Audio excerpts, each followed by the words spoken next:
10. Herod acts. But the watchers for Herod were not inactive. When they reported to him the visit of the priests of Ur to Bethlehem, Herod summoned these Chaldeans to appear before him.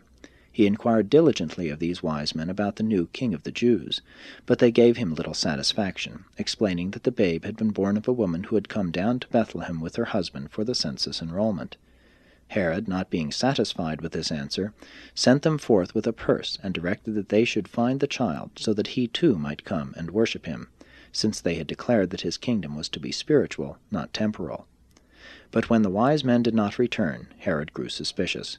As he turned these things over in his mind, his informers returned and made full report of the recent occurrences in the temple, bringing him a copy of parts of the Simeon song which had been sung at the redemption ceremonies of Jesus. But they had failed to follow Joseph and Mary, and Herod was very angry with them when they could not tell him whither the pair had taken the babe. He then dispatched searchers to locate Joseph and Mary. Knowing Herod pursued the Nazareth family, Zacharias and Elizabeth remained away from Bethlehem. The boy-baby was secreted with Joseph's relatives. Joseph was afraid to seek work, and their small savings were rapidly disappearing. Even at the time of the purification ceremonies at the temple, Joseph deemed himself sufficiently poor to warrant his offering for Mary 2 young pigeons, as Moses had directed for the purification of mothers among the poor.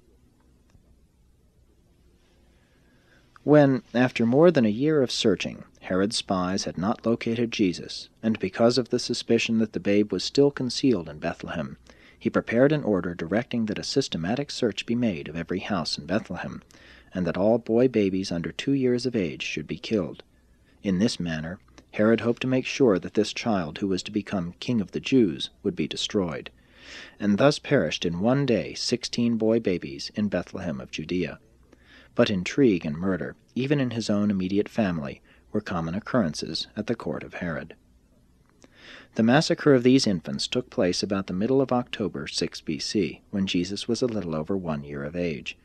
But there were believers in the coming Messiah even among Herod's court attachés, and one of these, learning of the order to slaughter the Bethlehem boy-babies, communicated with Zacharias, who in turn dispatched a messenger to Joseph. And the night before the massacre, Joseph and Mary departed from Bethlehem with the babe for Alexandria in Egypt. In order to avoid attracting attention, they journeyed alone to Egypt with Jesus. They went to Alexandria on funds provided by Zacharias, and there Joseph worked at his trade while Mary and Jesus lodged with well-to-do relatives of Joseph's family. They sojourned in Alexandria 2 full years, not returning to Bethlehem until after the death of Herod.